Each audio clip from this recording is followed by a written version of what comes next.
Hearing Board on September 16th, 2013 at 5:32. Would the clerk please call the roll? Board Member Stubblefield. Here. Board Member Gasparino. Board Member Herlock. Here. And Board Member Murphy. Here. Would the clerk please administer the affirmation to those giving testimony tonight? And would those giving testimony please rise? Please raise your right hand. You do solemnly affirm that the testimony you are about to give in the matters now pending before this board will be the truth, the whole truth, and nothing but the truth?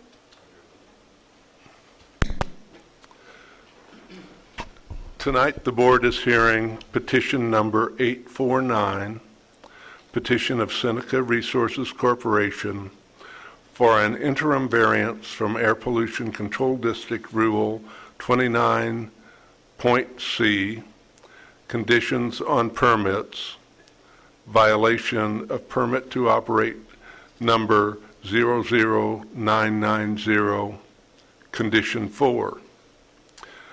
Before we begin the testimony, the clerk found a non-substantive error on the notice. Could the clerk state the error for the record? Yes, thank you. The notice of hearing, the third paragraph, last sentence states, VRSD operates, produces oil and gas at the Sespe field leases. And the correction is actually the petitioner's name, which is Seneca, operates, produces oil and gas at the Sespe field leases. Thank you. Will the petitioner's representative please state your name, position or job title for the record and present your petition? Timothy R. Alberger, Seneca Resources, Environmental Health and Safety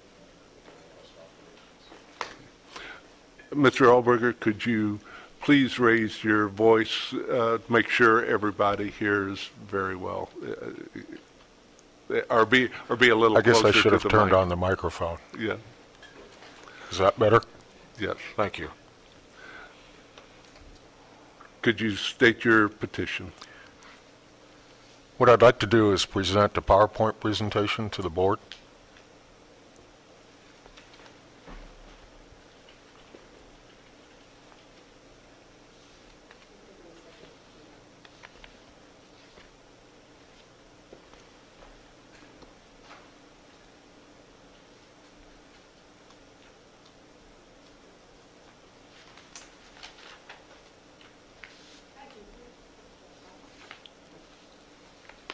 Where's our technical guy?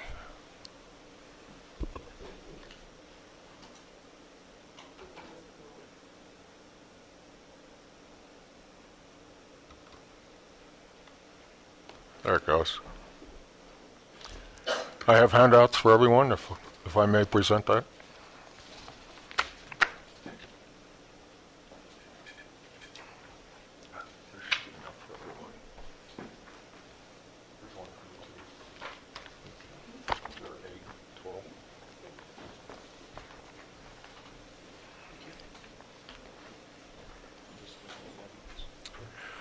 I want to give a short overview regarding the oil field in Sespe.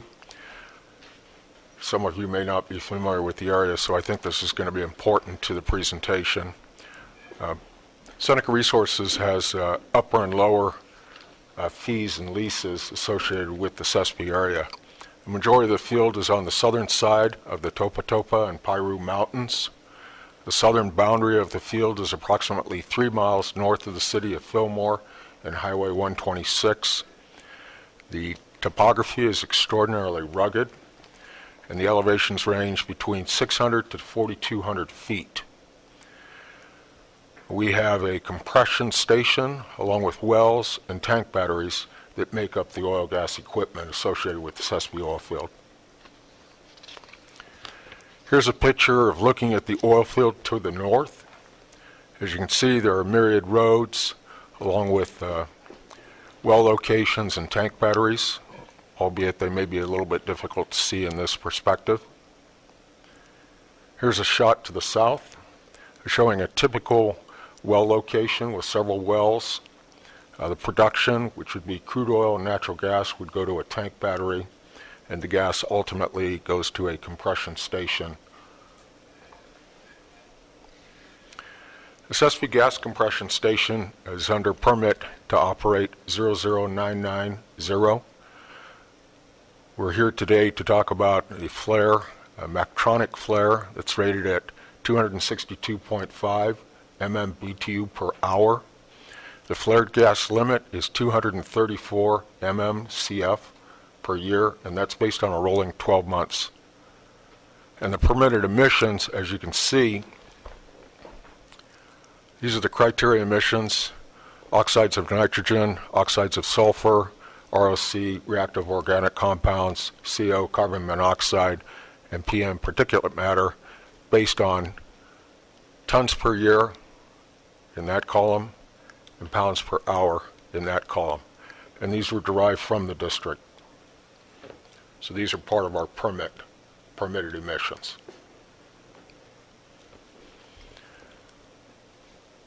As what's noted in detail in the hearing board petition, we have a situation with Vintage Operations where their system is constrained. Their gas processing system is constrained.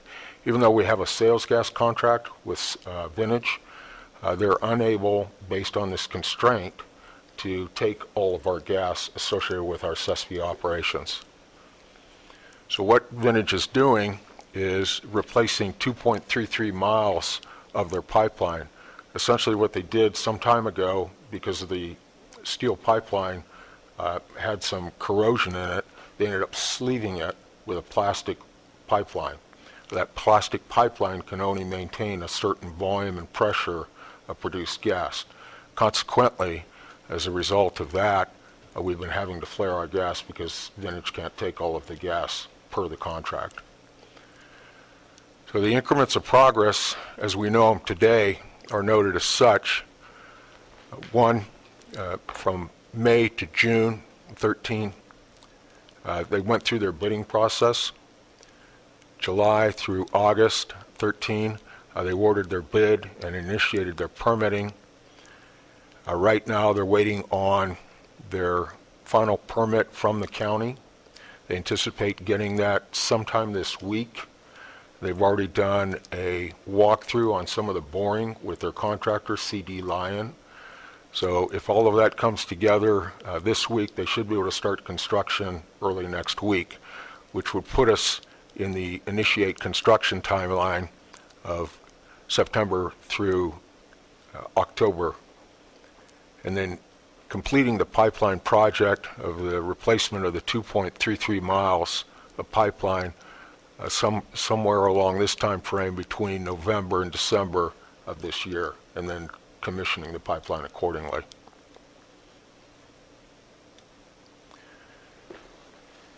Now, since we're here under a violation because we've exceeded our volume to be able to flare of the 234 MMSCF per year, tried to calculate based on what we've reduced the flaring amount to as to what the anticipated excess emissions would be associated with the flaring events until Vintage is done with the pipeline project. And looking at the criteria emissions, I've broken those down into, here again, that 16.8 is just an estimated volume of flared gas. We have been less than that.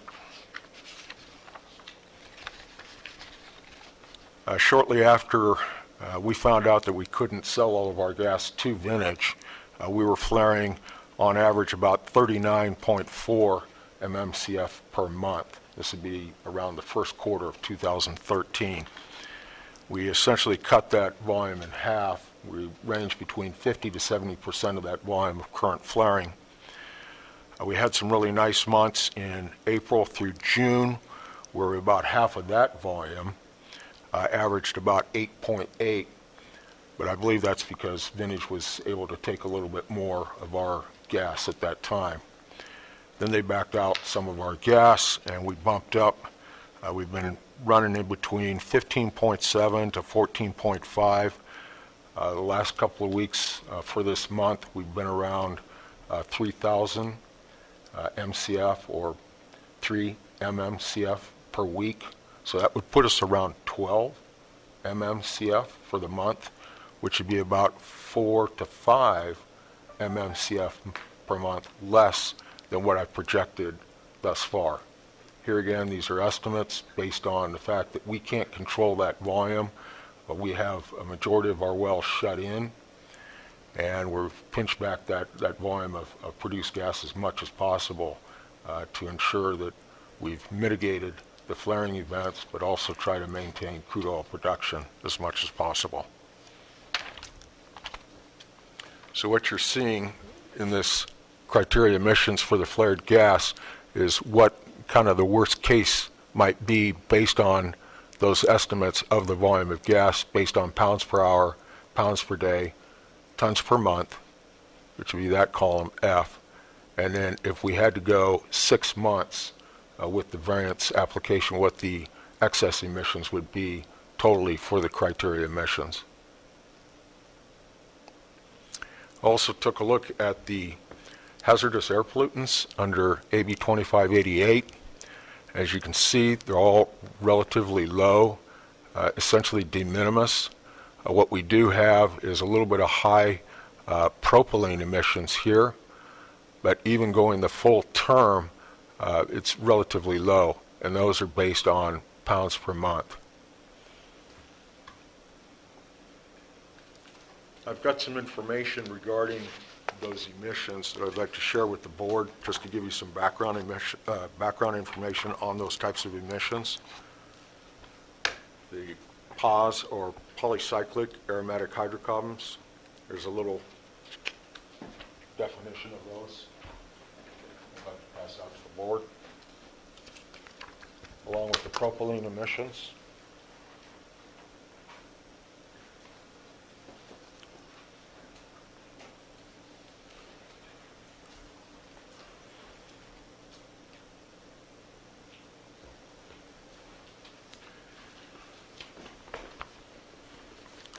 This area of the pipeline that we've been talking about, the 2.33 miles, is along South Mountain Road between Hobson Road and Willard Canyon. I don't know if any of you are familiar with that area. I have a schematic.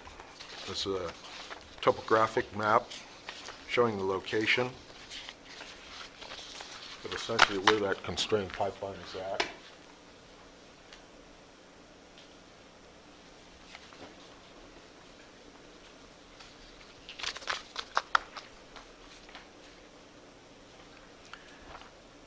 And although we went through in the petition kind of a blow-by-blow detail as to what took place over the last year and a half, 2 years with this situation, if you'd like, I can kind of go over that publicly with you.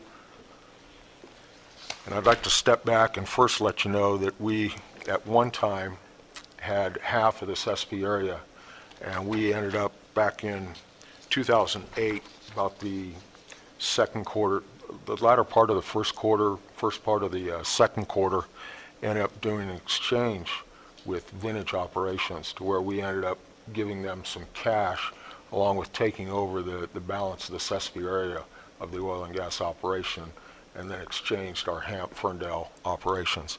At that time, we had no idea that we'd be running into any of these constraints with the compression facility, or certainly a constraint in a sales gas system. And then around the fourth quarter 2010, it was really a little bit before that, Era Energy came to us and said, you know what, we want out of this liability, we want out of this gas market from Sespe, so we're essentially shutting down the gas plant. And we said, whoa, wait a minute. You know, we just ended up purchasing this asset. We need a market for the gas, otherwise we can't produce our crude oil. So we ended up working out a deal with Era to where we ended up purchasing the compression facility. We were given a 2-year window plus 30-day extension to be able to continue to sell Era the gas so they would process it at which time they would essentially pull a knife switch, and we would be out of their plant in Ventura for processing the produced gas. During that time, we ended up working with the only available market, which was vintage. So around August, September 2012, we were able to work out a deal with Vintage, install some equipment so that we could tie into their pipeline system. We had a gas contract with them. Late fourth quarter 2012, we turned fully into their system with our gas from Sespe. Lo and behold, come to find out, about that time that we turned into it, we were unable to sell all of our gas to Vintage, even though per the contract we're able to sell, or should be able to sell, which gave us quite a bit of room to build into 2.5 MMCF per day per the contract. So obviously Houston, we have a problem situation. We've been working with Vintage to try to resolve this matter with all deliberate speed.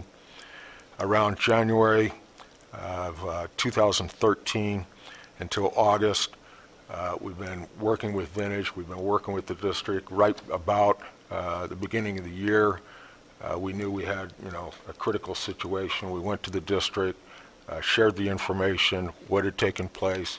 We voluntarily started mitigating our flaring by 50 to 70%.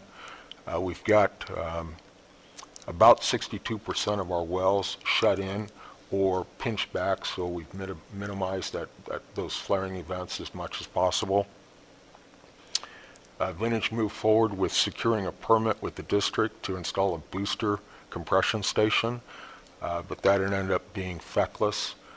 They thought that they could increase the pressure a little bit, still staying within the operating range of the sleeve pipeline, but increasing the volume, but it really didn't do much good. It may have helped them, but it didn't really help us much.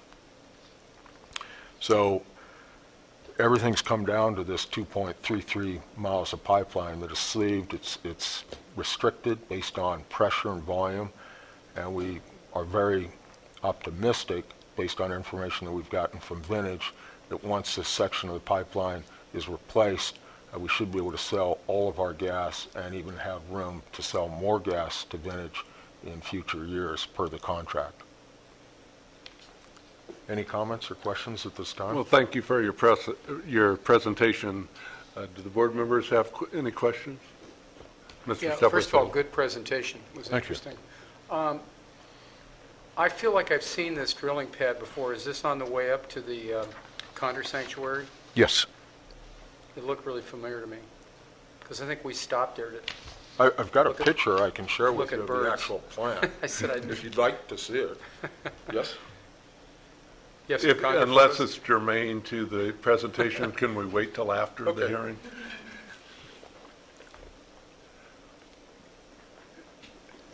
Thank you. Mr. Hurley? Herlock. Yes, I have a number of questions. Do you have a copy of the draft order? Yes.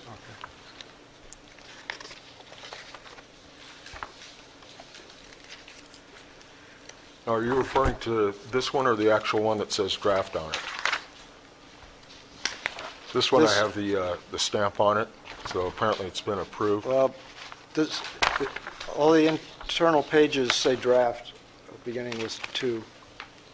The header, So this one? yes. Okay.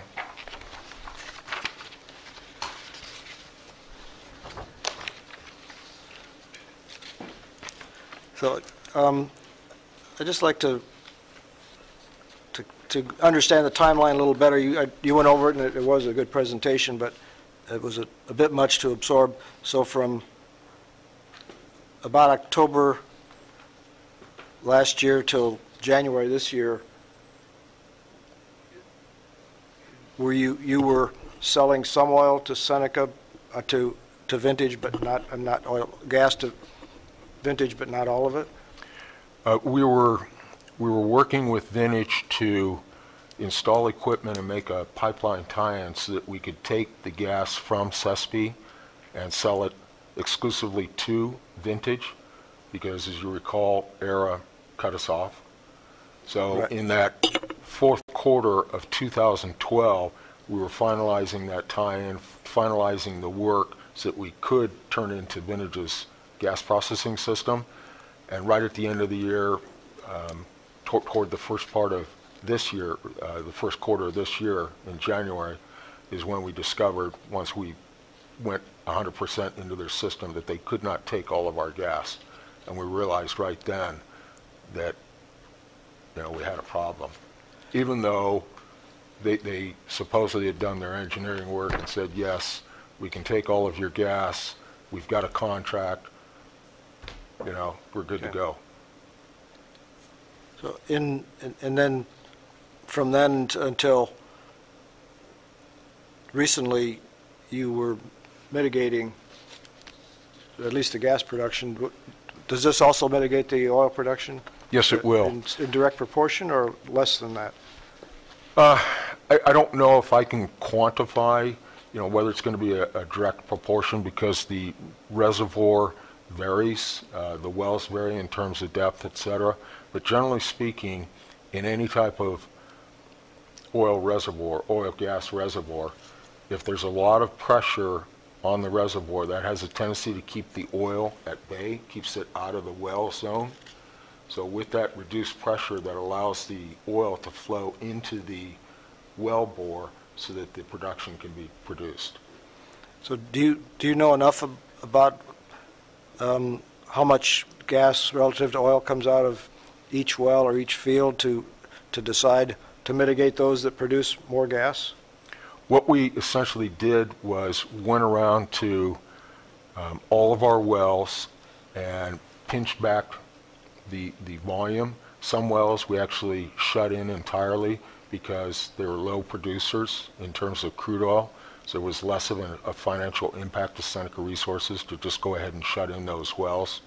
But like I said, out of the total inventory of wells, we've got about 62% of them that are either shut in or the production is reduced between 50 to 70% to reduce that volume of gas that's being flared, which has also had a corresponding impact to the production, the crude oil production, which has been about 250 barrels per day. So it's fairly significant. Okay. When in this timeline did you realize that you were going to exceed your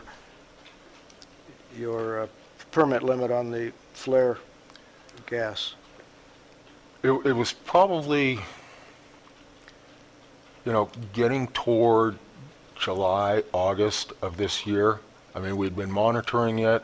We knew we had a problem right at the beginning of this year. That's why we reached out to the district to explain the situation, to let the district know that this is what we're up against, that we were working with Vintage. But here again, Vintage doesn't have a dog in this game, even though they have a contract and we can enforce that contract, Vintage could say, well, sorry, and then we're out. So we've been trying to work with Vintage as much as possible, but yet, still trying to push the fact that we've got a contract with them to get this resolved. So when we became aware of the situation, we went to the district. We started voluntarily reducing our volume of flared gas anywhere from 50 to 70%, depending on the wells, depending on circumstances that were going on with Vintage. And we did that well up front before, we had to come to the board for an emergency variance and now with this interim variance. And we didn't exceed, or we weren't in violation of exceeding our flared volume limit until, I believe it was at the latter part of August, is when we secured our emergency variance. And if we continue to see the numbers that I shared with the board today, it could conceivably be the latter part of this month or first or second week of October, we should be in compliance, because some of those bigger numbers of flared gas that were done January, February, March, the first quarter of this year, are going to fall off because it's based on a rolling 12 months. So we'll be able to be in compliance. And if that's the case, I mean, it's a win-win situation. It's almost makes this interim variance kind of a moot point at that time. Well, did you and the district either know or have a good idea that you were likely to be in violation before the 9th or whenever it was that you applied for your emergency variance? We were monitoring the gas, and we really kind of thought we were out of the woods with regard to back in March of this year. Here again, we were looking at 39, almost 40 MMCF per month, January, February, March. We cut that volume in half. And then we had some really nice months in April, May, and June. We were averaging about 8.8 MMCF per month. And I had figured, based on extrapolating the data, that if we continued to stay there, we wouldn't need, one, the emergency variance, and two, interim or for sure a regular variance. But then Vintage had some challenges with its gas processing system in July and August, and it pretty much doubled the volume. So that really hurt us. And it was then that we knew, okay, there's no way we're going to be able to maintain that volume. They had some situations going on with their compression facility. Maybe they were making more gas, so they put more of their gas into the system, which kicked our gas out of the system, and that's why we saw the uptick in the volume. And that's why I figured, okay, averaging these numbers, something realistic is going to be around 16.8, which is the number I used for calculating the emissions and why we're here today. But if we stay below that, as I said, around 13, because it looks like about 3 MMCF per week, which would put us around the 12 to 13 MCF per month, we will drop off of some of our higher months at the beginning of this year and get us down below our permitted flared volume based on the rolling 12 months, and we should be good. Okay. But at least we still have that interim variance just in case something happens with Vintage. They have a process upset, maybe something goes wrong with the construction project, et cetera, et cetera. We'll be covered should there be any little blips in that volume, looking at the months going forward. Okay. Just to understand this, am I correct that this flare either runs or doesn't run? When it runs full, when otherwise it's off. Is that generally correct? Essentially, I mean, what it's doing is it's taking a volume of gas, and I had a picture, so whether that volume is 1 MCF or 100 MMCF, it's going to burn all of that gas. Okay. So what we've done is just minimize that volume to limit how much gas we're flaring, But instead of flaring all of the gas. so does the flare, is there always a flame on this flare? Yes. But it's burning more or less gas somehow, depending on what you feed to it. Correct. It would be akin to your gas burner on your stove, and you can regulate it by turning it down low or turning it up high. What we've done with our flare at CESP is we've turned it down low based on how we've managed our wells to minimize that volume of gas that's going to the flare to be burned.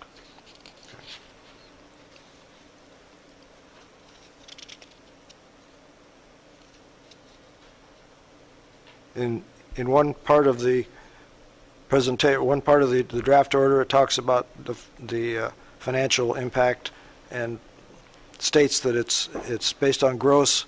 On page 5, you talk about a daily loss under item 3. Is that also gross? Page 5 or page 4? Page 5, item 3, second paragraph. Are we still on the draft? Yes.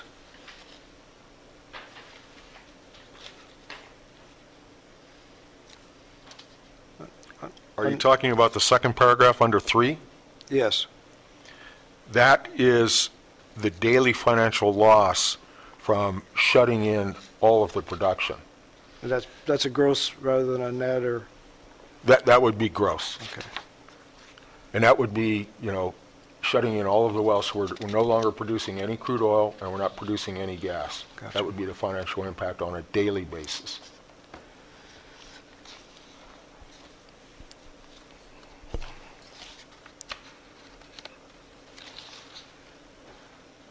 The one, I think, we have one or two more questions. So is the only motivation that Vintage has is your contract with them? Well, that and the fact that they are making some money off of us by taking our gas. Right. But I mean, the motivation to repair this 2 miles of pipeline is going to get them more money, but it sounds like they're spending a lot of money probably to do this. I don't know what the cost is to Vintage for changing that pipeline, but obviously it needs to be changed. They've got a constraint. And in doing so, they'll be able to live up to their contract and take more of our gas and generate more revenue from Seneca Resources in the long term. Okay. No further questions. Would you define constraint in the context in which you're using it in this hearing? This is an 8-inch pipeline, and 8-inch ID? ID, Okay. and Vintage has a plastic sleeve in it that has reduced it, I believe, by 50%. So they're down around 4. And they did that to seal it better? Correct. Apparently they had some problems with that section of the pipeline that runs along South Mountain Road. So instead of replacing it, they ended up pulling through a plastic sleeve. It's kind of like a pipe within a pipe, so that they can maintain the integrity of that steel pipeline. But in doing so, they reduce the volume and the pressure rating of that section of the pipeline. And had they done this prior to you entering this contract to ship gas through their pipeline? Yes, I don't know when that was done. I suspect it was done quite some time ago. I mean, When you enter into a contract with another firm like this to have them move your gas, is there any study done to say, we anticipate producing this volume of gas every day, and then trying to calculate whether the existing infrastructure is adequate? here I mean, again, it seems kind of funny, the timing, that as soon as this contract was signed, a month later, it was you learned essentially the pipe was constrained. that So they day didn't that we disclose turned that into at the it. time that you entered into the contract? I mean, we did our due diligence. We relied on, their engineering. We had everything stipulated in the contract. We told them exactly the BTU value of our gas, the volume of the gas, et cetera. They agreed to all of the particulars of that contract. We had no reason to believe that they couldn't take all of that gas. I mean, call it caveat emptor. In economics, firms run into tremendous risks with regard to moral hazard, adverse selection process, where you're given so much information, you make a decision based on that. And oftentimes, things aren't always the way you think they might be. And we could yell and scream and say, damn it, you got to live up to your contract. They can't structurally. The system is inferior. It can't handle all the gas. So we have to work with them because we don't have any other place to go with this gas. So they're going to take out the plastic-lined old pipe for 2-point-something miles and put in new pipe. You're back to the 8-inch ID again? Correct. Vintage is laying a new pipeline, 2.3 miles. They're laying it in parallel to this existing pipeline, so we'll be able to continue to sell as much gas as we can to Vintage. Vintage will continue to process as much gas as possible, and when they get the pipeline laid, the new pipeline, they'll make a tie-in, which should take anywhere from 1.5 to 3 days, at which time we'll be flaring more gas because essentially the gas processing system will be shut down. And then this new pipeline will be commissioned, and that old pipeline will be either left there or removed, and then the gas will be flowing through a brand new pipeline through that section that's been constrained. One more question. Is this old constrained pipe that's going to be replaced, this 2+ miles of pipe, only being used by your firm? Are you the only customer using this line to get the gas so it can be refined? That's my understanding. It's Seneca Resources and Vintage's gas. Now, they may be taking gas from other parties. Just, I guess the analogy... But I mean, I'm just referring to this 2-mile section. That part is strictly being used by Seneca, as Well, far as you know? I don't know how much of that gas is ours. I suspect a significant portion of it is, but there could be also some of Vintage's gas in that pipeline, too. Because they have some wells in the area as well. Exactly. Okay. Thank And oftentimes, operators end up taking gas from different operators from different areas and putting it all into one pipeline, and then taking it to their plant and processing that gas, and then they pay the operators accordingly based on that volume. Okay, thank you. You're welcome. You stated that approximately 62% of your wells are affected by this. Correct. What is, in absolute numbers, how many wells does Seneca have out there? I gave the district the actual list of wells that are shut in. Would the board like a copy of that? No, I just, so I can get my mind around how many wells this is affecting, because you gave the figures and data of having, for closing each well being $20,000 to $30,000, and that you would have emissions for closing each well. So I just want to know in numbers, how many wells are we talking about? It's round. I don't need, accurate. Hold on.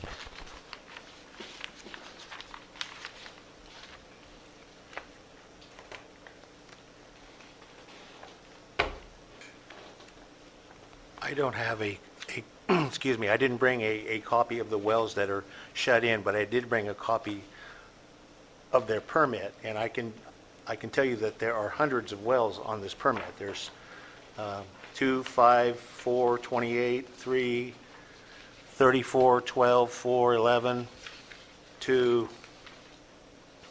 9, 1, 1, 2, 2, 10, 11, 15, 1, 11, 8, 44, 2 wells, 1 well, 23 wells, 1 well, 6 wells, 3 wells, 9 wells, 7 wells. So there's Bingo. quite a few wells out there. We have 108 wells shut in out of, 172, 175 wells? My math, yeah, that's about 62%, right? And of the documents you brought there, I doubt whether, would you have possibly brought a copy of your contract with Vintage? I do not have a copy of the contract. Yeah. Because you, from the data that you've given them, this has cost you already over $7 million, correct? Correct. And if they've promised you that they would take the capacity that you have, aren't they liable to you for that $7 million? You said they don't have a dog in this fight. They really don't. I mean, You aren't going after them for $7 million they've caused you to lose? I don't know, and I don't know that that's really germane to this. I can't speak for our legal department or what we've done with our insurance company. I know there are times, based on certain insurance policies, if something like this happens, then we have a claim with our insurance company. I suspect all of that's in order, but I'm not in that department. I'm not with our insurance department. I'm not with our legal department. I'm, just the lonely guy in the EHS department, just trying to, get a... I understand. The germaneness would be their motivation to get this done quickly. Oh, yeah. Yeah, and if I were an attorney, I would go after them legally. But then here again, you've got relationships and, how are we going to maintain this relationship with them since they're the only market in town, really. It'd be a little bit easier for us, obviously, if we had options, but we don't. Any further questions from the board? Does the district have any questions of the petitioner? Actually, I do have one. What's the length of the contract? The length of our contract with The Vintage, term? the term? Yeah, yes. I Yes, do how many- not how many know. I can years? find that out. Okay, I'm just curious because I suppose you could have them enforce it for the length of the contract and then they may choose not to renew it. I was just a little curious about the relationship. It's has to be difficult to have a problem, and if you have a contract that's not a long-term contract, you could actually wind up without a place to sell your gas. Is that, once this contract expires, you could, it's possible that you would not have a place where you could sell your gas. Is that correct? Usually gas contracts are kind of written in perpetuity, Oh, okay. and there's usually just, minimal allowances, and one for sure that could cancel a contract is the spec of the gas. Usually there's a range. If it falls out of that, they have the option of shutting in the operation so they don't take the gas. Maybe it's high CO2, maybe it's high sulfur emissions, something like that. So usually there's a respect and certainly a need for both parties to have these long-term contracts, because these are long-life reserves, and it's advantageous for both parties to have something that's going to benefit both parties accordingly. And usually you're not going to see a contract go south unless, there's something egregiously wrong, like, the spec of the gas, something like that would cause an out. And that's a little bit as to what ERA was trying to do with the operators in Sespe, just because ERA didn't want that liability anymore. So, unfortunately, it's one of the dark sides of our industry.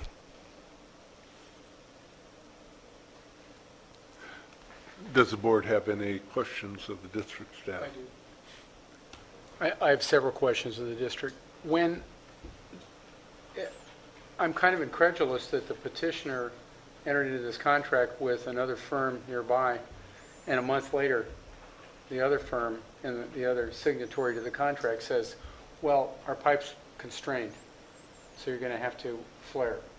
You're going to have to cut back. So they cut back. And then they still exceeded their permit, so then they're here asking us to flare.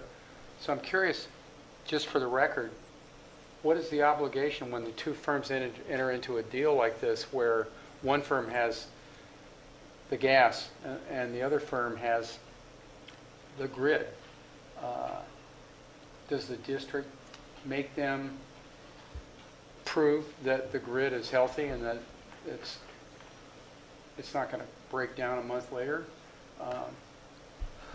We don't regulate gas pipelines or commerce through gas pipelines. I'm not sure if DOG, whether Dogger does. That's the Department of Oil, Gas, and Geothermal Resources. Not that I'm aware or of. whether PUC does, maybe. It's not Dogger? Okay. No. But we don't have any authority to enforce contracts between two different companies. You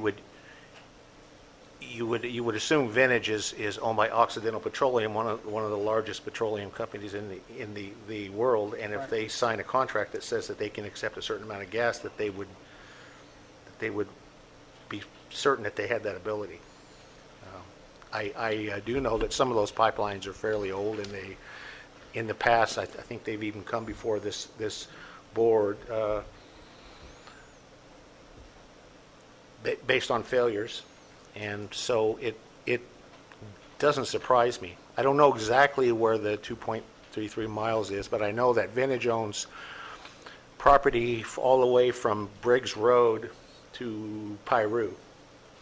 Pretty much everything on the south side of the 126 belongs to them. There are a couple little leases that don't.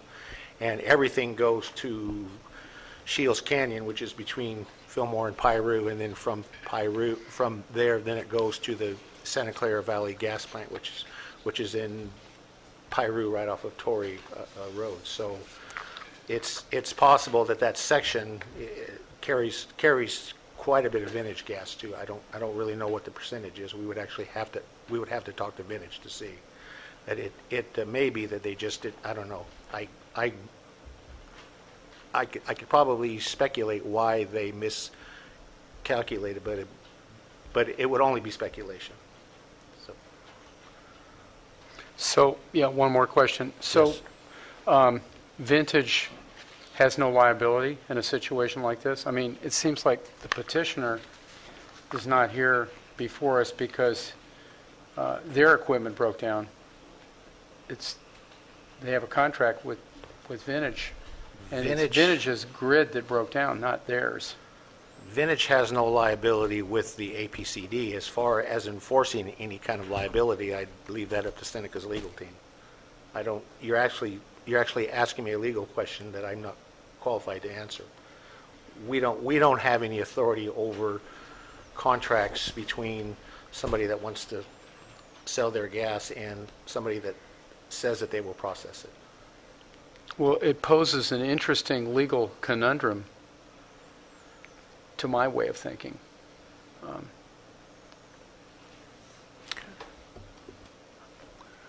I'd like to also add that we're dealing with the Sespe oil field where there are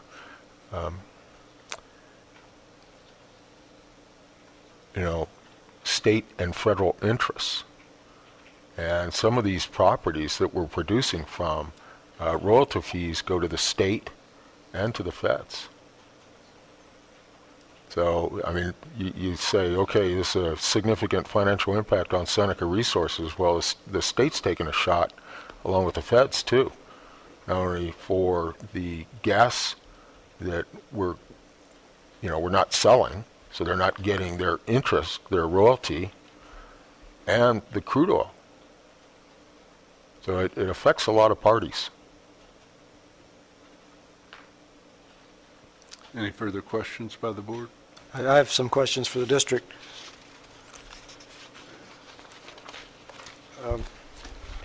I also have I'll hold it till the discussion.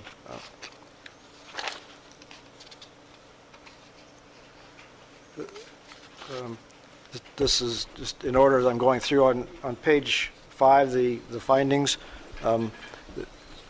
Since the only finding we need to make here officially is good cause, this is not critical. I guess at least speaking for myself, I would like to see the findings lined up either with the state safety code 42352 or the district rule 123, or both, which I know really isn't quite possible the way that the rule and the code don't line up anymore. But at least I'd like to see the numbering line up with at least with rule 123, which I don't think it does. And whether we do that for this hearing or not may or may not be critical, since these findings are not required beyond good cause. But just for December, I'm guessing we're going to be back here in December, but I don't know that for sure. You mean the order that they're in? The numbering. Okay. The numbering, at least I couldn't line up the numbering of these findings with the numbering of the findings in District Rule 123. Okay. We will make sure that they're in the proper order. On page 6, the emissions, the estimated emissions are provided, and I don't know if it's still, the numbers still line up with what Mr. Hallberger showed us in his presentation, but my understanding is that they were estimating at this time anyway about a half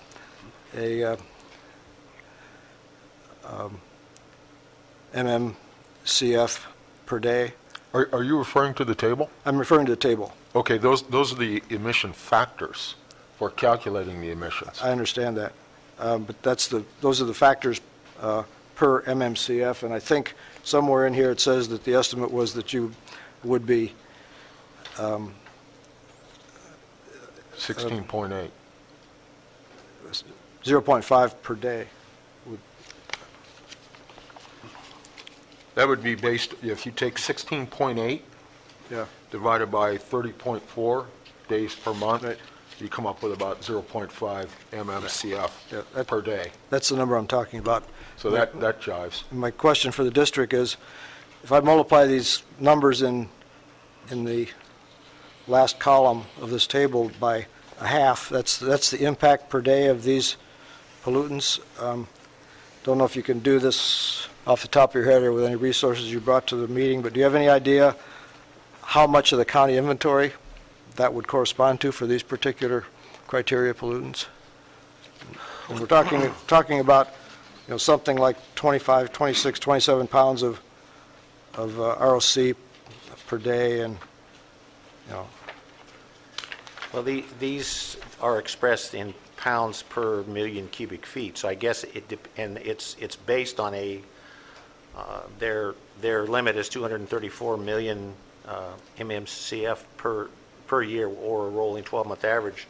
So what their excess emissions would be based on how many millions of cubic feet that they're over their rolling 12-month average at any given time. I don't think we can calculate based on a day. This is actually based on volume.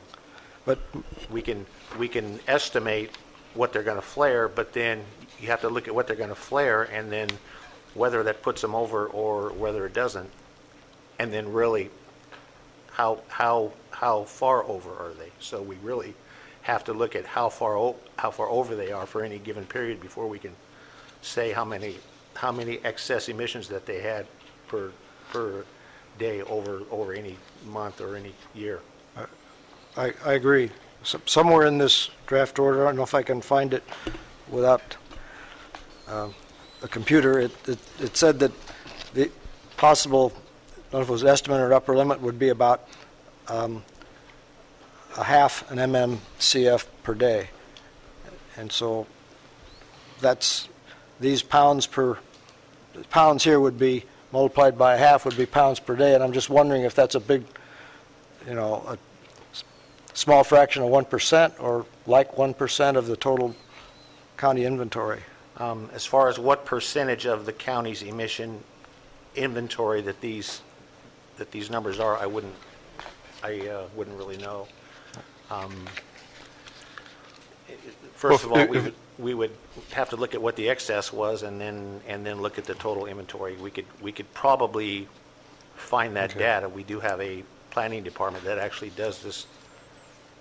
Keep in mind, too, that when we took over the compression facility, and this is a sidebar to everything, but certainly may address some of your concerns you have, sir, that just the compression facility alone was a Title V permit, so the emissions were fairly significant, and Seneca Resources, by taking that facility along with all of our contiguous facilities over the last year and a half, we've consolidated our facilities. We've reduced the emission liability significantly to where we're out from a Title V permit. We're under a FESOP, Fairly Enforceable State Operating Permit, so we're well below the Title V limit. And those are based on permitted emissions. So actual emissions are significantly less than that. So on balance, we're looking at a pretty small emission profile or liability attendant to the oil and gas operations in that CESP area as a result of the work that we've done. I understand all the way that. from. I'm just wondering how these numbers compare with county inventories, and I don't think we have the resources at this meeting to do that. The reason this comes up is we had another case in this same area. The newspaper got involved because there was a public comment, and it turned out that the amount of emissions were about the same as the allowed the amount of excess emissions were about the same as the allowed emissions for the Costco gas station or something like that. And so, you know, if in future it would be possible to put these kind of numbers in perspective, it would be helpful to the board, I think. We can see if we can get kind of a general number for, I guess, I'm assuming that you'd like that for all of the criteria pollutants?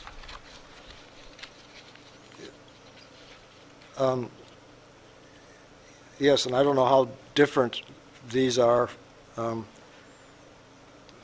know, how different this mix is from the inventory. My guess is it's not that different in terms of proportion. But Yep. in any event,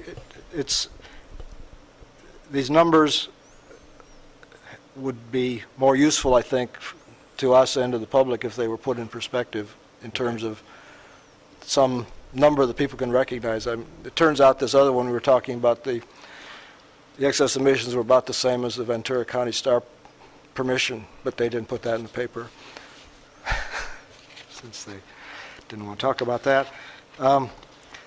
On page 7, it appears that the first paragraph was kind of copied and pasted out of the emergency variance and needs to be changed to represent this variance. Talks about the vice chair and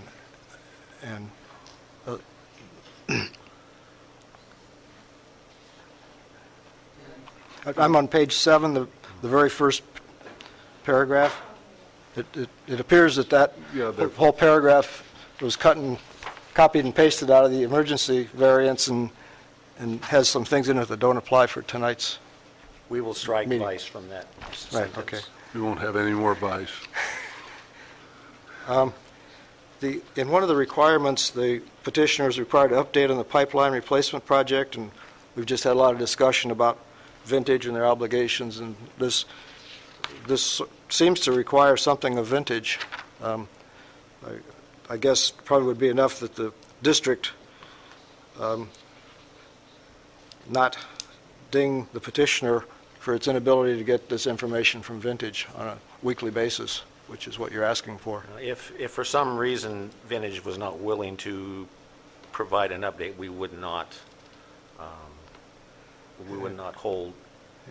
I think the district has some discretion in this, but I definitely would like to see you use it on this particular requirement 1C. Yeah. I'm having a little trouble. I'm on page 8 now, looking at item 4. If delay is anticipated in meeting the final compliance date, what exactly in this interim variance? What is compliance? How is it defined, and how would the district recognize it?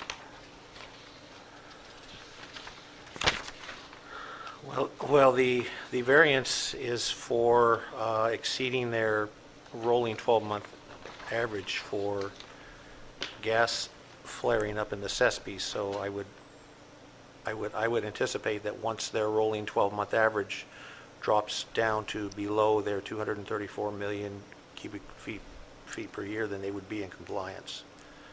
If you'd like us to maybe state that, we can do that too. Well, I didn't find anywhere in this draft order what compliance is. Okay. This talks about the final, it says if delay is anticipated in meeting the final compliance date, I guess that means in coming within the terms of the permit by the final date? Is that what that means? We can. I I think the assumption of most everybody up here and on both sides of the view down there is that they're not going to make it. That it's going to be touch and go, and Vintage is going to, at best, have their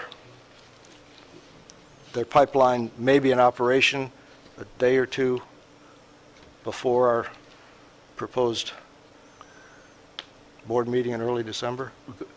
So, If I could, this variance runs from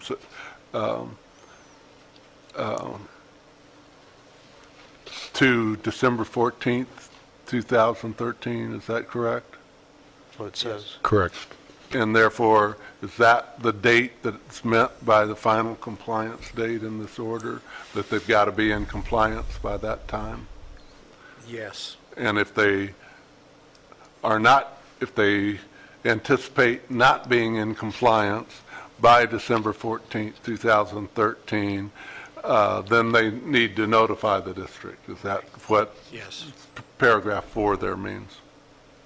Yes. I think the part of the problem is that this variance was written as if it were a standalone variance, but it's actually not a standalone variance. This is an interim variance, so we expect another variance to follow this one. Now, whether we need it or not, I guess that will be determined. Right. But still, if they don't anticipate they're going to be in compliance by December 14th, don't they need to contact you immediately? Yes. So we should be a little more clear. But they've already submitted a petition for a regular variance, and you're trying to schedule a meeting for that, as I understand it. We have not scheduled a meeting, have we? A meeting has not been scheduled, but I did check your schedules, and I think it's tentatively December 2nd was when there was a quorum.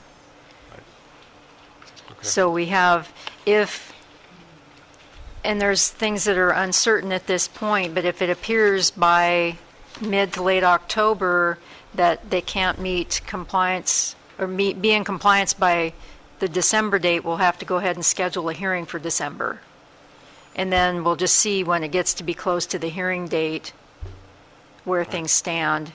And if they're in compliance by the end of November and we have a hearing scheduled for the early December, they can just withdraw the petition and we will not meet in December.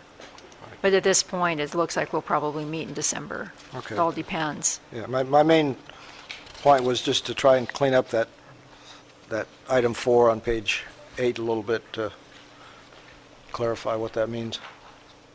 I have no further questions. Does the petitioner see anything in the draft order that it perceives as incorrect, or it sees that should be written differently?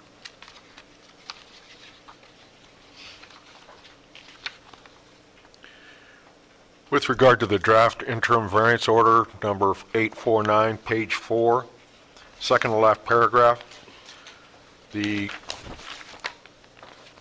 dollar amounts need to be adjusted.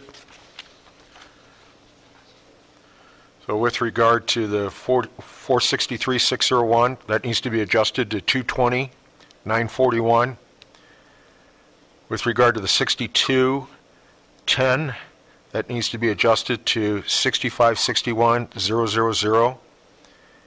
And with regard to the 6673,601, that needs to be adjusted to 6781,941. Can you repeat those, please? Yes. With regard to 463,601, it needs to be adjusted to 220,941. With regard to 621,000, it needs to be adjusted to 6561,000. And with regard to 6673,601, that needs to be adjusted to 6781,941. Kind of a point of order question is that recording of this hearing adequate communication of those numbers from the petitioner to the board, to the district, or do they need to be in writing or something? Should be fine. Okay. Any further comment or questions by any of the board members? Does any member of the public wish to testify or comment? I would like the documents that the petitioner has given to the clerk to present to the board members be included in the record, and I close the hearing. Is there any discussion by the board? Yeah, I think that Mr. Stubblefield's comments about the Vintage's behavior on their contract and ERA as well is, if nothing else, represents good cause for the petitioner to be here asking for a variance. I'm satisfied with the good cause as having made that finding. I'm amazed, as I think, or incredulous, as Mr. Stubblefield said he was, that these companies deal with one another and within days or months seem to have changed their mind or thought of something that they maybe found that didn't know before, or at least didn't disclose. And beyond that, there's 3 entities involved here besides the district. That's Seneca and ERA and Vintage, and among them there certainly seems to be a lack of ability to predict and estimate and forecast things that are going to happen in quantities, and the amount of gas you can flow through a pipeline is not a hard thing to estimate. So it's just a comment. It doesn't take away from my belief that I'm satisfied with good cause. Well, just as an addendum to my previous comments, and this is really for the district, it seems to me like this is a hole in regulation that maybe the Board of Supervisors needs to have the district look at, because here we have a petitioner coming in who entered into a contract with another firm in good faith, I assume. The district hasn't given me any reason to doubt that. And through no fault of its own, is now having to seek a permit because it has a contract with this other firm, which I wonder how much incentive the other firm has to get on it and fix this problem if this is the only firm that's actually using the grid besides itself. I don't really know how to respond to a situation like this because we don't really have rules for something like this, and perhaps we should. Yes. Unfortunately, I don't have counsel here, but I don't believe that we have authority over this. I think you're right. I think it's terrible, and I find it hard to believe that a company would sign a contract and then a month later figure out that they wouldn't be able to actually do what they said they do. I feel for these folks here because they did everything on their end that they could possibly do, and signed a contract in good faith, and the only person that can take their gas has a problem, and I find it hard to believe that a huge company like Oxy would do business that way, but and if I had some kind of authority, believe me, I would. Not only is the petitioner losing money, but the petitioner has to pay the fine. Well, during the terms of the variance. We're not finding them for anything. Oh, you're not? No. Oh. They came to us, was it late last fall, and said, this is what's happening. At some point later on, in a few months from now, we think that we're going to be over. And so back then they began pinching back wells and trying to reduce the amount of gas that they were flaring so that they would not go over. But for a couple of months, they might have made it, but they didn't. So they've actually come to us months and months ago, and I wouldn't see any reason for us to write them a violation. It wouldn't serve any purpose. Well, I'm certain there are probably aging grids in other counties where there's a lot of oil and natural gas production. Perhaps the district could look at how they handle a situation like this in some of these other oil and gas producing counties. I could talk to some of some of the other districts, but we don't have any legal authority over contracts between two companies, and we don't have any, I don't believe that we have any legal, that we don't have any legal means to compel Vintage to do the right thing. I think that, unfortunately, that's going to be Seneca's problem. I would like to be able to do something, but I don't think that I have any authority to do anything. Council? Comments? Oh, I would just have to agree with his comments. Yeah. It's beyond the scope of the jurisdiction of this hearing board and the APCD, I believe. If I could make a comment, that as the representative petitioner here has said, he doesn't know what's going on in the legal areas of Vintage and Seneca, and there very well may be very much motivation by Vintage to get this done. We don't know, but it's not in the board's jurisdiction, and it's really not germane to this. We have to look at the situation that Seneca finds itself in and either grant or deny their petition based upon that situation. Because we've had petitioners come before this board in the decade I've been on this board who are responsible for fixing their own grid, and then we do have jurisdiction. Yes. What is the pleasure of the board? I move that we grant the interim variance with the slight modifications to the order as discussed with the district. And I'll second that motion.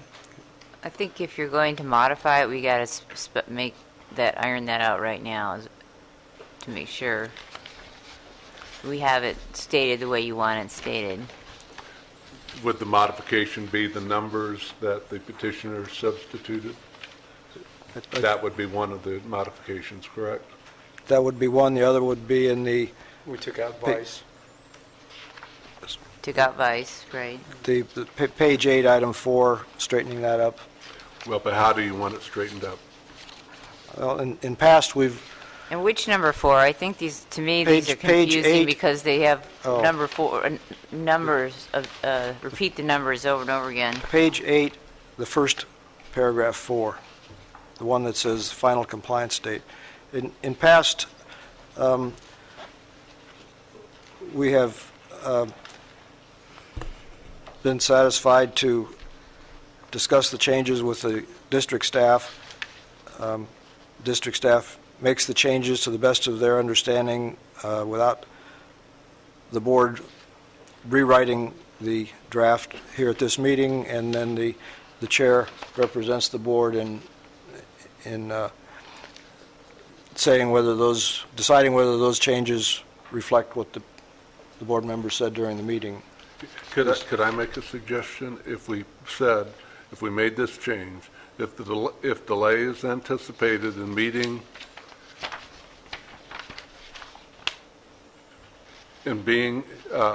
meeting compliance by December 14th, 2013, the petitioner shall notify the district in writing of the anticipated delay and the reasons for such delay.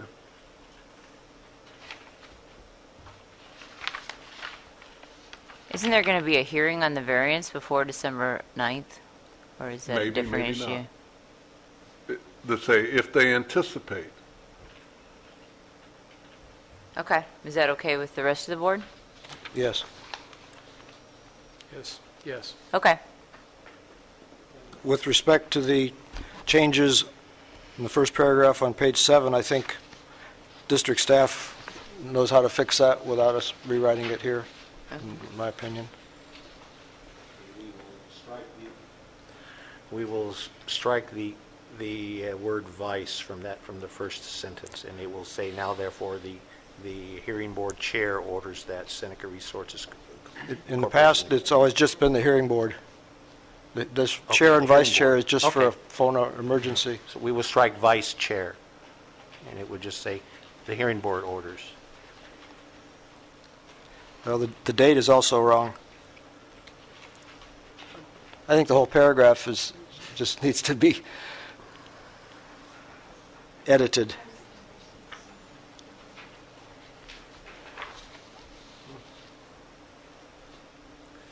I think we worked on another one that was effective starting September 9th. And That was the emergency variance for this petitioner, I believe. Is the December 14th date correct? Yeah, I think that's 90 days. It's 231-month days, and but the September 9th is not? September 9th was, we were here September 9th for another petitioner, but September 9th is, Oh, that was that was when they filed. the I emergency. don't know, no. Dan On the did phone. the emergency back in August. So this must reflect last week's September 9th. The emergency variance expires on the 19th of this month, correct? I don't have it Yeah. in front of me, but I think it So this expires. should be from today, Should be from today, yeah. September Seems like 16th. it's, yeah, September 16th. September 16th to December 14th. Yeah. And is the hearing, should the paragraph 4 of under increments of progress, should that read December 14th as well instead of December 9th? Is that based on the September 9th date? Where are you? Paragraph 4 on what page? Page 7. Oh, yes, 8. Should that say December 16th instead of December 9th? December 9th is the last Monday Oh, okay. before Just wanted to make sure. the variance expires. Okay. So that's right. Is that it? Any other changes? No. Very well. Need a second? Oh, there's already a second. I did second it. The clerk, please call the roll. Board Member Stubblefield, Aye. Board Member Burlock, Aye. and Board Member Murphy. Aye. Petition 849 has been granted. Is there anybody in the public want to make any comments? Okay. Did the board want to make any comments? I'd like to make a comment.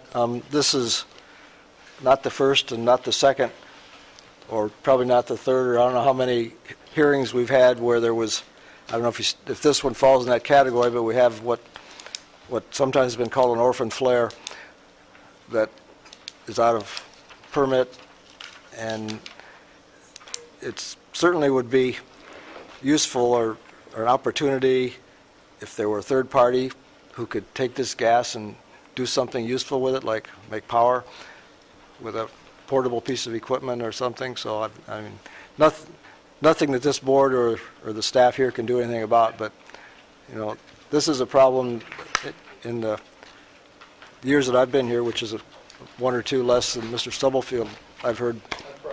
Yeah. I mean, there's the other time, or another time, the gas was sour instead of sweet, and, you know, somebody couldn't take it, and, you know, but it would be just fine for powering a generator. Yeah.